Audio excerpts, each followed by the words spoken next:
ቼክ ቼክ ማይክ ቼክ። ዛሬ አኩዛቲቭ ዳቲቭ እና ጌኔቲቭን ብዙ ሰው በኮሜንት ስለጠየቀኝ እስቲ 2 ደቂቃ ባልሞላ ጊዜ ውስጥ ቅንጭብ አድርጌ እኔ በተረዳሁት ልክ ልስጣችሁ። ባይዘው የሆነ አዲስ ቋንቋን መማር የሚፈልግ ሰው መጀመሪያ የራሱ ቋንቋና ያ ቋንቋ የጋራ የሆነ ገማይንዛም ካይታቸው ምንድነው ብሎ መፈተሽ ያለበት ይመስለኛል። እኔ የተጠቀምኩት ቴክኒክ ስለነበረ ነው። ወደ ገደለው ወደ አኩዛቲቭ ዳቲቭ እና ጌኔቲቭ ከመሄዴ በፊት እነዚህን ቃላቶች ያዙልኝ። ዳስ ቡህ፣ ዴር አፕፍል፣ ዴር ማን፣ ዳስ ኪንድ፣ ዲ ሙተር፣ ዴር ሌረር እንዲሁም ዳስ አውቶ እና ዲ ፋርበ። እነዚህ የገለጽኩላቸው ቃላቶች በኖሚናቲቭ በኦሪጂናል ፎርማቸው ነው ያሉት ሳይቀየሩ። ከዛ ሌላ አኩዛቲቭ የሚመልሰው መልስ ማን ወይም ምን የሚለውን ጥያቄ ነው ሲባል እንሰማለን። ምን ማለት ነው ይሄ ራሱ? እነዚህን አረፍተ ነገሮች ልንገራችሁና እናየዋለን።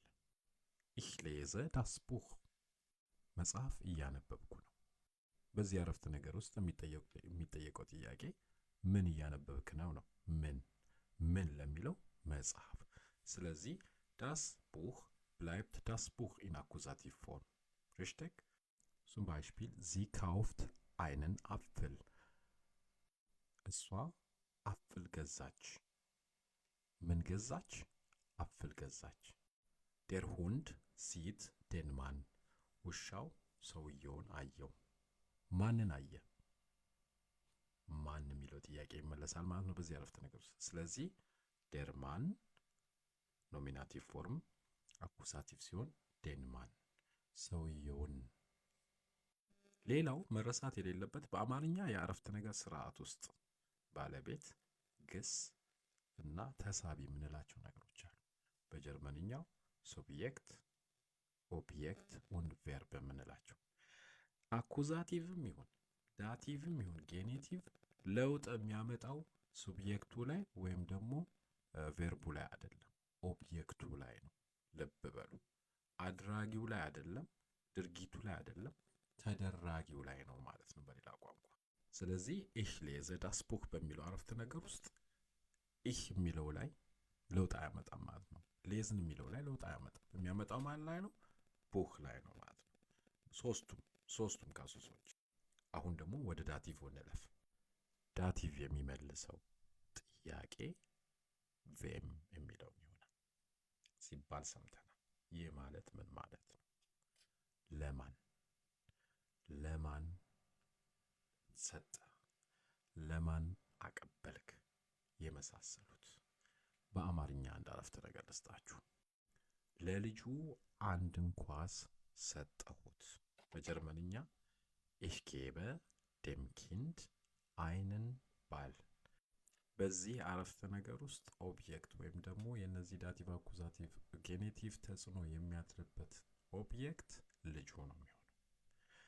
ስለዚህ በዚህ ጊዜ የሚመለሰው ጥያቄ ለማን? ኳሱን የሰጠሁት ለማን ነው? ለልጁ። ስለዚህ ለማን የሚል ጥያቄ በሚነሳበት ጊዜ የምንጠቀመው ዳቲቭ ፎርም ነው የሚሆነው ማለት ነው። sie hilft ihrer Mutter። ዲ ዳቲቭ ፎርም ሲወስድ ዴር ይሆናል። ኢረ ወደ ኢረር ይሆናል ማለት ነው ዳቲቭ ሲሆን። ታዲያ በዚህ አረፍተ ነገር ውስጥ sie hilft ihrer Mutter በሚለው ውስጥ ማንን ነው የረዳችው? እናቷን የሚል ነገር ይዞ ይመጣል። ስለዚህ እርዳቷ የተሰጠው ለማን ነው የሚለውን ጥያቄ ስለሚመልስ ዳቲቭ ይሆናል ማለት ነው። wir danken den Lehrer። ምስጋናው ለማን ነው? ለአስተማሪው። አስተማሪውን እናመሰግነዋለን እኛ። ሙሉ አረፍተ ነገር ሲሆን ምስጋናው ለማን ነው? ለአስተማሪው። ለማን ተመለሰ፣ ዳቲቭ ነው ማለት ነው። እስቲ እንሳሳት። wir danken der Lehrer እንበል። በአማርኛ ሲተረጎም ምን ይሆናል መሰላችሁ? እኛ እናመሰግናለን አስተማሪ። አይገጥምም ማለት።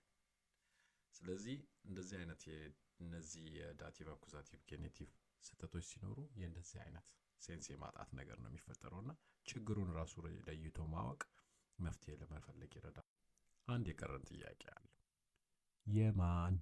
የማን መኪና፣ የማን ቤት? የገባችሁ ነው። ይህንን የሚመልሰው ደግሞ ምን ይባላል? ጌኔቲቭ ይባላል። ባለቤትነትን ነው የሚያሳየው። Das Auto meines Bruders ist neu. የወንድሜ መኪና አዲስ ነው። ስለዚህ ማይን ብሩደር ወደ ምን ተቀየረ? ማይነስ ብሩደርስ። ማይን የሚለው ፖሰሲቭ ፕሮኖምን ላይ ኤስ ተጨምሮ ከዛ ደግሞ በተጨማሪ ኦብጀክቱ ላይ መጨረሻ ላይ ኤስ ተጨመረ። ኤስ ወይም ኢኤስ ይመጣል። Die Farbe des Hauses ist weiß. በዚህ አረፍተ ነገር ውስጥ das Haus ወደ ምን ተቀየረ? des ሆነ። des Haus ሃውሱ ላይ ደግሞ ምን ተጨመረ? መጨረሻ ላይ ኤስ ተጨመረበት። የቤቱ ቀለም ነጭ ነው። የወንድሜ መኪና አዲስ ነው። የማን? የወንድሜ። የምኑ? የቤቱ። እንደዚህ ነው ማለት ነው። አይሆፕ ትንሽም ቢሆን የሆነ ኢንፎርሜሽን የሰጠኋችሁ ይመስለኛል። ፈጣሪ ይርዳን። መልካም ምሽት።